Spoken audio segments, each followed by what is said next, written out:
Which brings me up a few options that you guys could have to come join with us. We have a turkey burner clinic the day after Thanksgiving, and we're doing a winter camp in December with Kaylin Sheridan. So it really excited. If you want to train in that representative way to help develop your instincts, please join us there. But I think that's so important that we delineate, am I in a training space right now, or am I in a game space right now? And then that kind of allows us to narrow our focus onto what's important right now. I have a question for you. What do you think about this too? And I'm not really super certain on a lot of high school environments, but if they have a goalkeeper session, okay, and it's a time to be in that training space of like, okay, I can kind of decipher between what was right or what was wrong, or what would I change, or how would I adjust it? And then they go in and they're playing small-sided, or maybe they have enough to play 11v11 at practice. Would you recommend staying in that like training headspace during the time where you enter with the team, or would you recommend maybe trying to practice shifting into your game headspace? I know you can't necessarily fully tap into it because there's just nothing quite like game day, but what are your thoughts on that? Yeah, I think you want experience getting into that game headspace. And so I think using an 11v11 situation, or even small sided, is the perfect time to try that. And something that I think about, even in my line of work right now, is the night before, even if it was training, the night before, I think about and I envision myself doing whatever it is I want to try. So I know this is so silly, but when I was playing in TST this summer, I wish I could go back and play now, because I would feel so much more prepared as a player now than I was as an actual player. But the night before, when we had TST, I was thinking about envisioning myself taking a touch on my left foot and playing with my left foot, because I wanted to be brave and I wanted to try new things, and I wanted to have the ability to solve pressure in both ways. And so when that moment came the next day when we were in training, it just was like natural, because I had already seen myself do it, and I knew that that was something that I wanted to try and be brave with. And it just came because I had seen myself do it. I set my intention, but I still was in a game setting. My head was still organizing. I was still communicating. I was still continuing to scan, looking for where the space was. But there were also times in the game that I felt myself having to talk to myself. We're like, okay, stay focused on this, because if not, I would let my mind wander into places like, oh, well, what if I made a mistake? I would look embarrassed, right? Well, I had to intentionally bring my focus and shift my focus back to the present, which I heard you say earlier. Being in the present is communicating, organizing, scanning. And when I did that, I couldn't multitask in my head to catastrophize what could happen if I didn't pull it off on my left foot, you know? So I think that's really important sometimes, is like, you don't wait for the moment, you prepare for the moment. And then you wait for the moment, right? You've already prepared. In my head, I knew I wanted to try that. I also had been working on my left foot before TST, like in our training sessions and stuff. I prepared for the moment, and then I waited for the moment to occur. And I felt that my preparation prepared me to be my best. So long answer, yes, get into game mode. And there are certain times, obviously, when your coach is there, that you could be like, hey, I just need more information in that specific situation before I forget what happened. So obviously there's some give and take, but I want to be in the zone as much as possible. Yeah, that's good. And you a know long what else it does for us? Segues us perfectly into point number 3, baby. Let's go. Oh, this is my favorite thing. There are a little bit of things that make me happier than when I get a free coffee at Starbucks or Dunkin'. So when I've spent all my monies on coffee, eventually I get a free one, and I love it. I'm like, oh yes, I can't wait to use my free coffee on the boardwalk, because on the boardwalk they're like $8 instead of $4. But the point is to use your bravery reward points. So whenever I spend money, I get money back, right, in my coffee app. And the more you try and use your bravery, the more bravery you get to try to do bigger and more difficult tasks. So, for example, if you're brave in training and you try to take that touch onto your left foot, the more you do that, the more comfortable you feel. And the more you're like, oh my gosh, like, that just employing that little bit of bravery made me feel so much comfortable and so much more confident. I wonder what else I could do. And so then you're like, wow, I was brave and it worked out. Or I was brave and I had to continue to try and hone my skills and put more effort toward that and be deliberate about working on my non-dominant foot. But eventually you get better at it. And then you're like, well, I used the bravery to do that. So like, what else could I do? I can say my dreams out loud of what they could be, or I could try to go after that school that everyone thinks is outside of my comfort zone, or I could spread eventually if I put enough of bravery into something new that's difficult and maybe that everyone doesn't understand. But the more you use that bravery, the more you get, and the more you get, the more you can try to do more difficult tasks that might seem out of the realm of possibility for you. I got nothing to add to that. I think that's great. Like I said, I'm taking notes over here. I'm like, ooh, yeah, bravery reward points. Yeah. It's good. I mean, who doesn't love a free coffee? First and foremost, everyone loves a free coffee. Everyone loves anything that's free. You don't even need to want it. It's just free, so it's nice. Correct. But yeah, bravery is huge, and I think that anytime you're learning to do something new, the first time you try it, it's going to feel so terrifying, but just the fact, whether it pans out or not, just the fact that you had the courage to do it just banks those points. And I think that sometimes the feeling that you have in high school season can be really isolating as a goalkeeper, because a lot of times you don't have a goalkeeper coach, and it's not to knock the schools. It's just they probably don't have the funds to supply also a goalkeeper coach, or whatever the reason may be. But I think that a lot of times it can be a lonely position. So kind of finding those moments to invest in myself and finding those moments to be brave is going to be your biggest confidence builder, and continue to build that trust that we talked about with point number 1. I also just want to take a second to recognize too, is like, I think doing this kind of work is way harder than going into the gym and working on your arm muscles, your leg muscles, your core, right? If you do that, you see a almost week to week improvement, right? Last week I did 4 reps of 5, and this week, wow, I increased my weight and I'm doing 4 reps of 6 or whatever. That feels good. And maybe you're like, wow, everyone is like, maybe recognizing how the strength and conditioning is changing my body, and that feels good, right? But if I said to you, Tori, would you rather have nice biceps, or would you rather have a stronger heart and a stronger mind to put to training? I think you would say stronger heart and stronger mind, right? However, no one can see that. Right. No one can see that work. Only you can see that work. And so it is the most important work, and no one is going to recognize that for you. You are the only person that is going to be able to recognize, wow, I am so proud of myself. That was so hard. That was something I worked on. And ultimately, that's how I would want to set myself up for success, right? I don't want to wait for other people to say, wow, Jill, you're really working hard. You looked good in that. I want to rely on myself to give myself that. Yeah, it feels good if you were like, hey, Jill, that was really brave that you did that. But like, I want to fuel my own self-worth, because that's reliable. I can bank on that. If I am putting in the work, I can also give myself the credit that I deserve. It's like, wow, you are doing every single thing you can. You are being brave. You are being resilient. You are being strong. You are recovering really well from mistakes. And that's something that I think over time is more fulfilling than waiting for other people to tell you that. Yeah, absolutely. And that's the hard work. And the funny thing about it is, like, when people want to get stronger, they know I got to go in the gym. But when people want to get, mentally stronger, or just like change something in terms of like their self-talk or mentality, I think it's twofold. 1, the work is scary. And 2, they don't know what to do. Like, I go into the gym to get stronger. Might not know all the exercises, but I can probably look it up.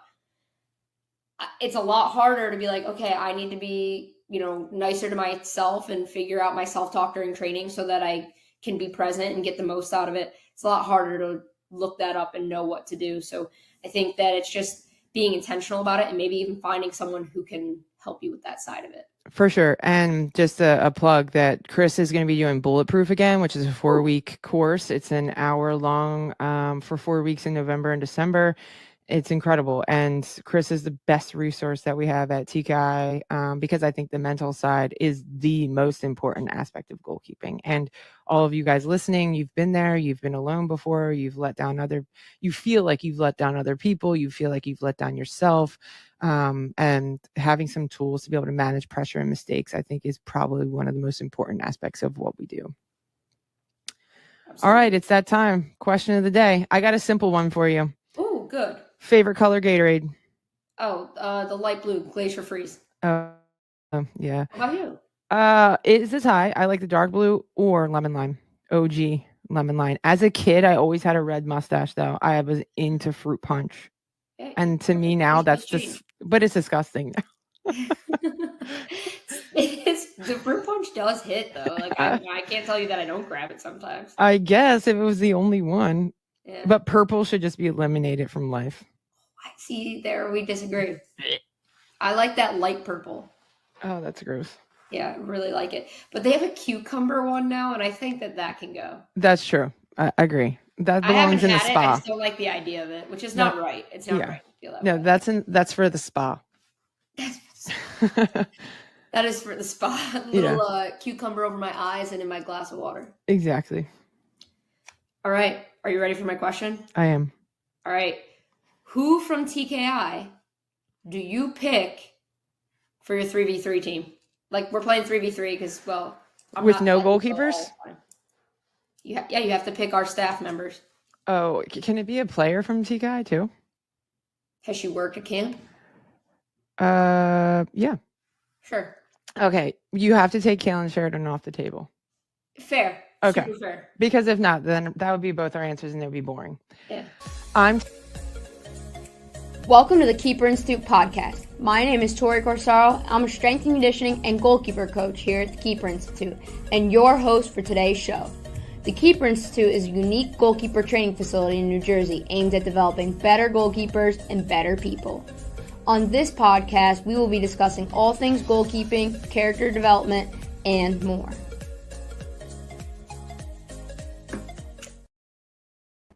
Welcome back to another... Oh, man, I messed up already, see?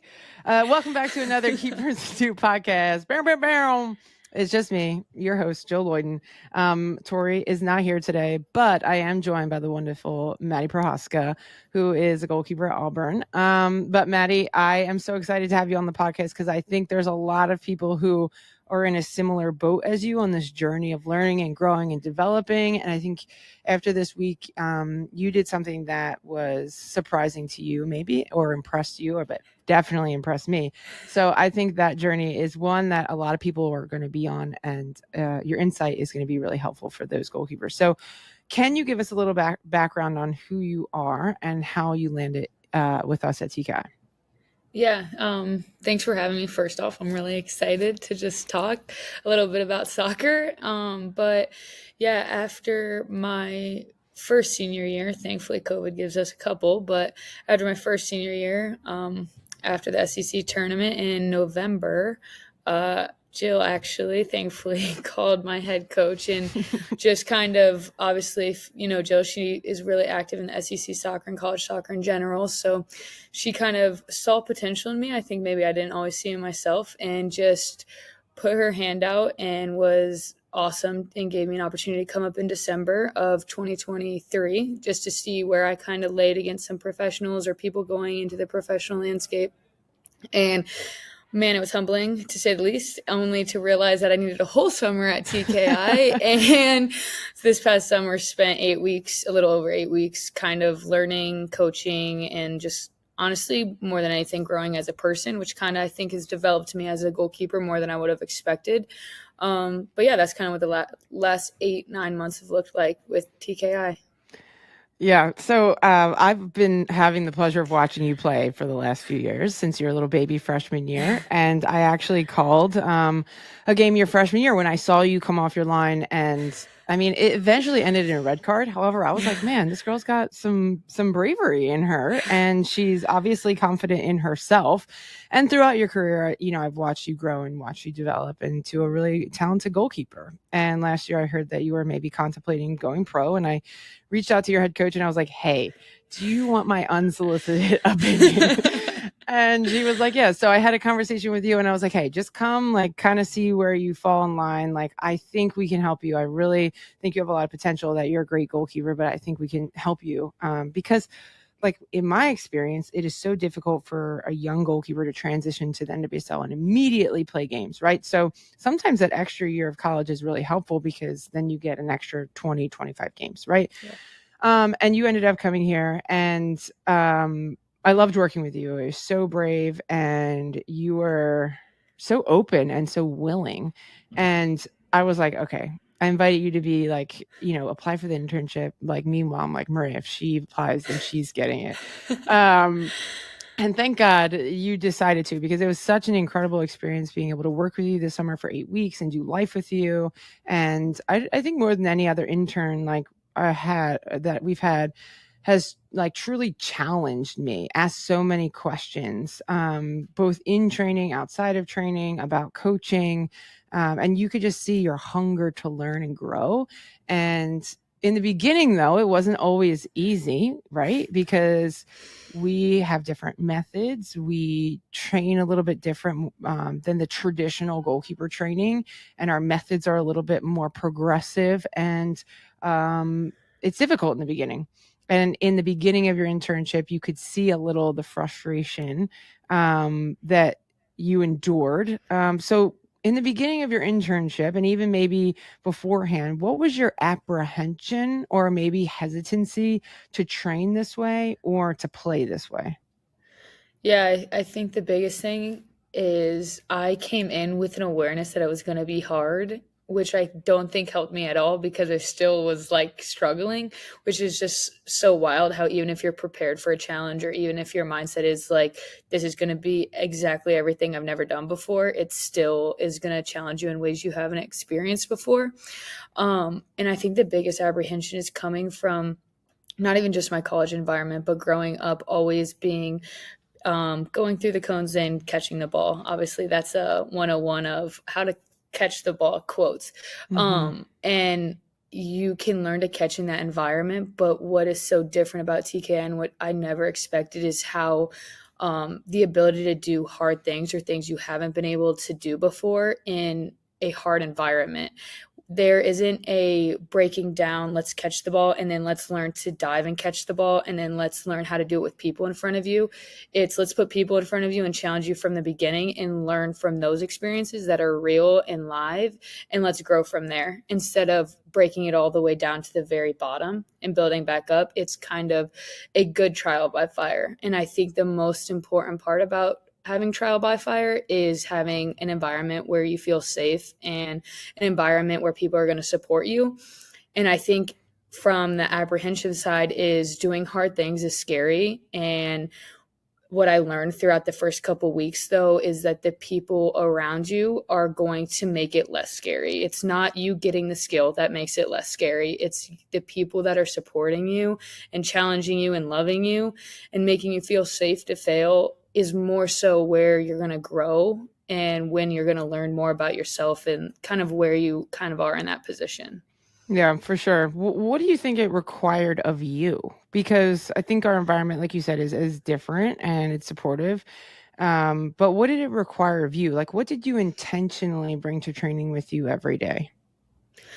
I think the biggest thing was having like a sense of grace with myself. And I think in no way am I perfect at that. And a lot of times I'll reflect back after a session and be like, man, I wish I would have. And I wish I would have done this like technically or tactically. But I think the biggest way I can grow is how I treat myself throughout a session. I think learning a new skill is really hard, or being in an environment that's new is really hard. But being able to have grace with yourself in that transition process is going to be the most important thing. And I think that's what I learned throughout the beginnings, because I think the beginning I came in with the mindset that I wanted to be patient with myself and have this sense of grace and peace and just walk away and know that I did my best.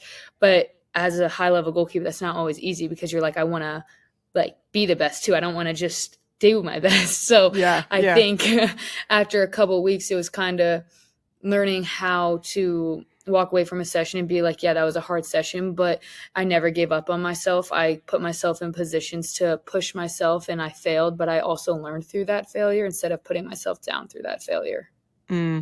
What do you think it required of you outside of the lines? Because I think you're right. Like, it does take a lot of mental resilience to train in that capacity, because you're making so many mistakes, you're making errors, you're comparing. Well, you don't have to compare yourself to others, but it's very easy to do that, right?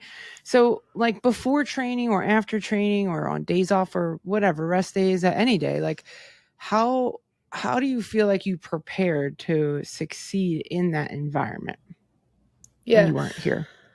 I think having a sense of self-awareness is really important in understanding what you need to be successful. And I've always been someone that, and I'm not proud of it, but comparison has just always been something I've struggled with, and especially in an environment with some of the best goalkeepers in the country, it kind of goes on full blast where you're like, man, comparison for 8 weeks is not going to survive. So I think being able to kind of take a step back, and I think the biggest thing for me was learning what my strengths are and where my weaknesses are and allowing them to coexist, but in a positive mindset. I think weaknesses and strengths can be talked simultaneously, and just because it's a strength doesn't mean it can't be like put on top and continue to work on. And just because it's weakness doesn't mean you have to do it 24/7. It's not going to necessarily progress it as much. And I think being able to find confidence in what you're good at and be able to share that with other people. And then at the same time, like for me, spread was kind of my big thing over the summer that I was learning and diving into conversations with people that were really good at it or more experienced with it, and getting to learn from them through conversation was really important to me because I had the opportunity to share my knowledge on something else, which gave me confidence to be able to be vulnerable in moments where I wasn't as strong. Mm-hmm. Wow, that's so good. I wish more people heard that and applied that to their everyday life. Is like, one, have those conversations with people, ask questions, talk about whatever it is that you're kind of inquisitive about, where you want to learn and grow, and like not just rely on someone telling you what to do all the time, right? Like, you know, being able to have conversations with Cam or Katie or AB or even some of the other interns alongside of you is so helpful, because you can kind of work out in your head, like, oh, that's when that works. That's when that doesn't work. Here's where I can apply that because that's my strength. And that's when Katie can apply it because that's her strength, right? And hopefully not only for you as a player, but that helps you as a coach then, because that you have that aspiration, understand a little bit more about the game and how each person can kind of interpret it different. So what happens when you go back into an environment that's outside of TKI? How did your experience here, both as a person and as a player, relate back to a different environment? Yeah, I think something that no matter how aware you are of it, change is extremely hard, and it can come in so many forms. I think my transition up to TKI, the first couple of weeks, it's a new environment and it's new goalkeeping, it's new soccer, it's new people. And I think simultaneously it's the same on the way back. And you think you're going back to what's comfortable or what you knew, that it should be easy, or that's at least what I thought. But you're a new person also, and you're a new goalkeeper, and every opportunity is an opportunity to learn. And everything I grew over the summer and at TKI and up in New Jersey was a new version of me coming back to what I was comfortable with, making me uncomfortable, which was a challenge the first couple of weeks. And I think it wasn't just everything soccer, but it was getting back adjusted what my role looks like on this team. And being here 4 years, you're like, oh, your role's the exact same, but you're coming in with new knowledge, with new people, and wanting to make an impact in a different way than maybe you've made before, adding a different factor. So I think the biggest thing when I came back and my transition away from TKI was kind of reevaluating what I wanted and what I truly wanted to leave as my mark in this season and the people I wanted to impact. I think I took a lot of pride in how I wanted to leave the program, especially going into my last year. And I've taken this big appreciation over the summer of how little playing can give you when you have the opportunity to learn and grow and coach and expand the game and be in intellectual conversations and be creative. And that's the kind of impact I want to leave on the players around me, which obviously is going to help your playing. But when all you're focused on is outcomes and did I perform good enough, or did I make this save, or did I get this award? It's like, those are just going to drain out eventually. And what happens when you don't get an award for 5 weeks? What, you're just going to like shrug your shoulders and be like, oh, I trained 8 weeks for what? Mm-hmm. And that kind of mindset is really what I was trying to figure out those first couple of weeks. Is I knew that's not the direction I wanted to head, but I didn't necessarily know which direction I wanted to go with the impact and the conversations I wanted to have with the people around me. And so I think that's the biggest thing with the transition away from such a open, safe, creative space, is how to bring that into an environment that's already established without changing the integrity of it, because you can't expect it to change. It's been longstanding. You've been part of it. Just because you're different, it doesn't mean it's going to be different. So balancing that and finding my piece of where I can make an impact. And I think that came in with the people. I have had conversations with our backs about ways that we can scan better or be in pockets to support each other so that we can build, and how allowing pressure to come with us to us is actually more beneficial than just letting them hold a low line. And so seeing them make connections has brought me more joy than like anything that I've gotten to like perform. And I think that is more longstanding and kind of the direction that you can take your mindset to make it more enjoyable throughout a really hard 4 months of college soccer, honestly. Wow, that's really good. And then I want you to be as open and vulnerable as you can be on this next couple questions, but you have aspirations to play pro. And this is your last year. That's it. There's no extra plus 1 year. This is it. You have 20 some games left, 30 games left if you're lucky. How is the pressure of performing in your last college season? It's kind of like, you know, your whole career has amounted to this season, right? And you have aspirations to play pro.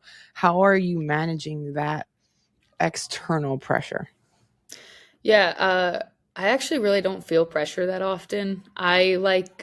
I feel like, and like, I don't really get nervous ever for games. I have so much confidence in the way that I prepare and the person that I am off the field and the relationships that I've made with my back line or like whoever's on the field, that I know no matter what happens, it's not going to really change anything. And I've also go in and I'm in the facility like 8 hours a day. I'm like, if I go out on that field and I'm like, man, this week I did everything humanly possible to put me in a place to be successful today.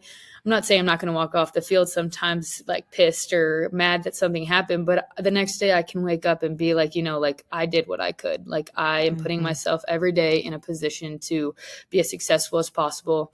I think also I love the game of soccer for so much more than what I do with it. I think performing in front of people is so awesome, and I get a lot of like confidence and excitement from that. But I find so much joy in being able to help the people around me understand the game better, that nothing that I really do is gonna on the field and my performance is not really gonna affect the way I can impact them. So I kind of like don't really feel that kind of need or pressure to be perfect or perform at such a level, because at the end of the day, it's going to fall the way it's supposed to fall. And if even I get the opportunity to work with one team at the end of the season, my hard work, my dedication, and just like the person I am, I know will kind of go further than the highlight reel they're going to see if they want to draft me. Yeah. I'm going to clip that and I'm going to play that on repeat for myself when I'm feeling anxious and stressed and get some performance anxiety. Because I think that's really good insight and really good feedback. Is like, no matter what your performance is, that you can trust your process, that you've done every single thing you can to prepare you for that moment. And also what I heard you say is like, it's not going to impact my relationships with people, because those are really important to me. And one mistake or something isn't going to change the way that people care about me. It's not going to change who I am as a person. It's not going to change the way I show up for my teammates either, which is really cool. Yeah. Okay. Now let's talk about your process to learn spread, because your process to learn spread, someone might not need to learn that spread right now, right? But they might need to learn touch into space. They might need to learn solving pressure. They might need to learn diving 2-to-1, right? Everybody has a thing that they want to improve on. So can you talk to us from like day one of this is something that I'm going to learn to implementing it in a big game against a top 5 opponent in the country against Clemson last week. And if you guys haven't seen it, go on our Instagram from Tuesday, August 20th. There's a video of Maddie performing her first spread in a game. Yeah, tell us your process. A process honestly started with a bunch of why do people do that? Mm-hmm. What is the importance? It's stupid. You can't control the ball. Like a lot of negative thoughts around it, in all honesty. Like, why do I need to know how to do it? I feel like that's where every great success story starts, is a lot of hate. Maybe. But I went up and at TKI in December, we broke that down. Like, I talk about breaking it down to the like bare minimum. And it was still, I don't think I even completed a true spread that December, but it gave me an opportunity to kind of open the door, and I at least got in the shape throughout all my spring, and I would like at least sit in it, trying to kind of get some flexibility with it. And then our 5th-year goalkeeper, who had a little bit of experience with it, was amazing in taking me out on off days when I asked her to, or just get extra sessions just to keep experimenting with it. And it was really basic, step around a person or a cone and go into the shape, and not much to do with the decision making, more just the shape and the positioning. And then I got full throttle thrown into it first day at TKI, and it was, that first week was tough, and I honestly am really grateful that I was around people that were so experienced with it, because while it was a mental block and a mental challenge to be the person that struggled with it the most, it also gave me such determination to get better at it, where I was like, I want what they have. Like, I want that skill in my toolbox so badly. And I think there's something to be said for seeing it over and over and over again in different situations, and being able to talk critically with people that know it so well. And while I maybe wasn't that person, I got to see it happen so often that it was like, eventually, I don't even know what happened on July 4th, but I had this crazy, I remember the day. I had a couple throughout throughout June, but nothing really, it was really broken down. But this day, July 4th, with Tori at this session, like, I went manic, I guess. And like, I passed the beep that morning, and I was like on high, and I like full thrown, just like no thoughts, just went into it. And it was like, in that moment, it was like 5 weeks of up and downs, both like athletically, but also like mentally, because obviously sometimes you can have a block with it. It kind of like all came together, and to say every day's been good since then, that would be a lie. I mean, coming that next like 5 or 4 weeks after that, there were still times that I would struggle with it. And like, there's such a difference between a long range 1v1 and a spread inside the 6 off a like scramble. And it's like trying to learn the difference between directional and immediate. And it's like, you get so hungry to learn, and you're like, man, I did it once, like, give it to me all. And then something happens, and you're like, oh man, I don't know actually how to directional spread yet. That was immediate spread. And it's like, such a humbling circle of like learning and growing. And just, I can't even like express, like, the other day I texted Jill, and I was like, after I spread in the game, I literally shed a tear. I got up, and I was like, a tear came out of my eye, because it was like, in that moment, like, the save was awesome, like, so cool, we won and all of that, but I like was so emotional after the game, because to work so hard for something and be so think about how insecure I was about it just like a couple months ago, and to see how much I've grown and be able to do it in a game was like one of those feelings where it was, I would say, the best moment of my career, just from a skill development and the person I'd become and grown so much through it. It really was a full circle moment for me. You're going to make me cry. I am. Oh, man. I'm so proud of you. It wasn't even about the spread. It wasn't even about doing it and being successful. It was about the seeing you be brave enough to try something that you struggled so hard and worked through. And it was like so sticky, and it was so hard at times. And just seeing it emerge on its own, like in an instinctual way, the way that you came out low, aggressive, got right into it. Like was it like a full circle moment? And I'm just It was. so proud. Yeah.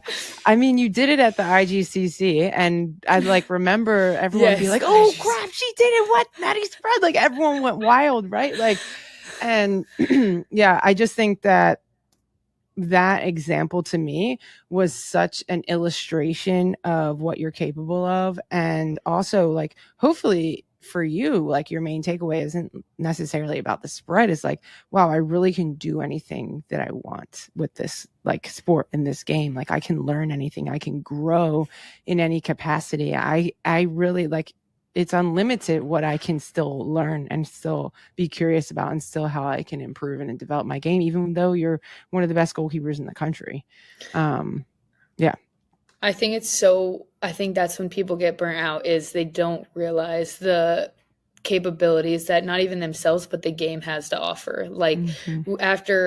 That's a whole new skill that after 21 years of 18 years of playing soccer that I finally learned. And I think it's just, there's always more if you're willing to ask questions. And I think that was I was someone that was so stubborn against learning something new, but it's mostly because the fear of failure, or it's scary, or things like that. And it's not something you're comfortable with. But I think I feel like that was the first time in my life where I let failure be something that I dove into, and I really learned how to fail and not be the best at something, and really grow and learn and be really vulnerable in an environment, in a space where I felt safe to grow and be vulnerable. And that's why burnout is so sad, because I think it has a lot to do with the inability to know what they're capable of, or what the ceiling has to offer from just the sports standpoint. So yeah, well said.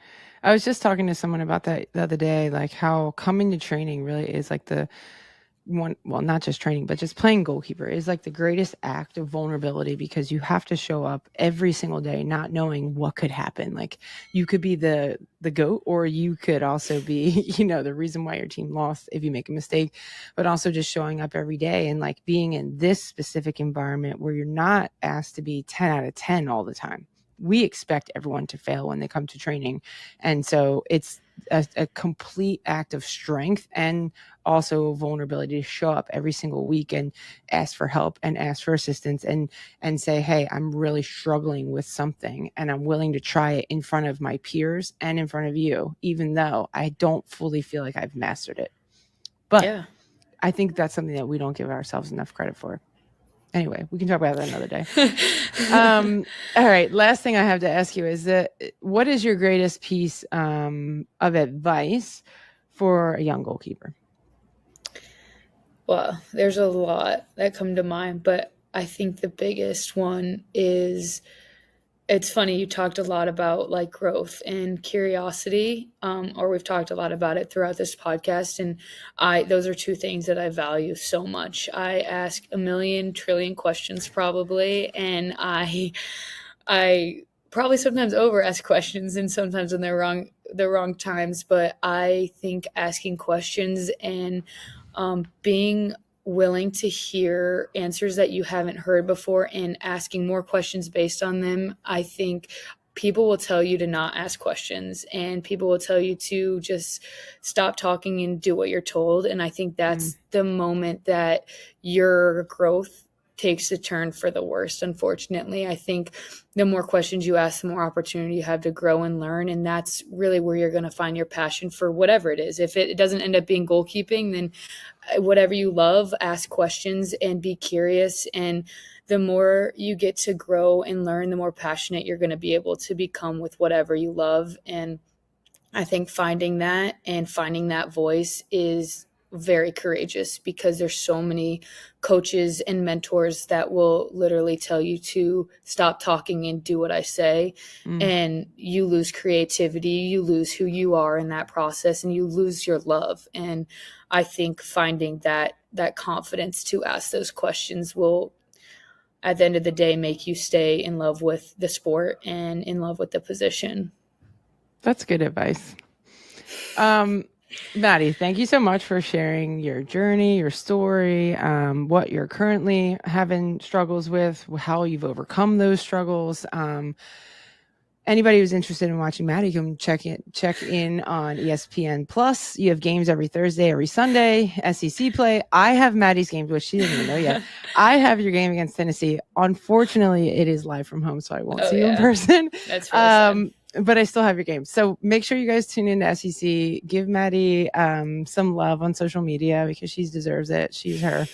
And thanks for joining us. Hopefully this was insightful for you. If you guys have any questions, you need anything, you have new podcast topics you want us to talk about, please reach out. Follow us at the Keeper Institute on social media, and we'll catch you later. Thank you.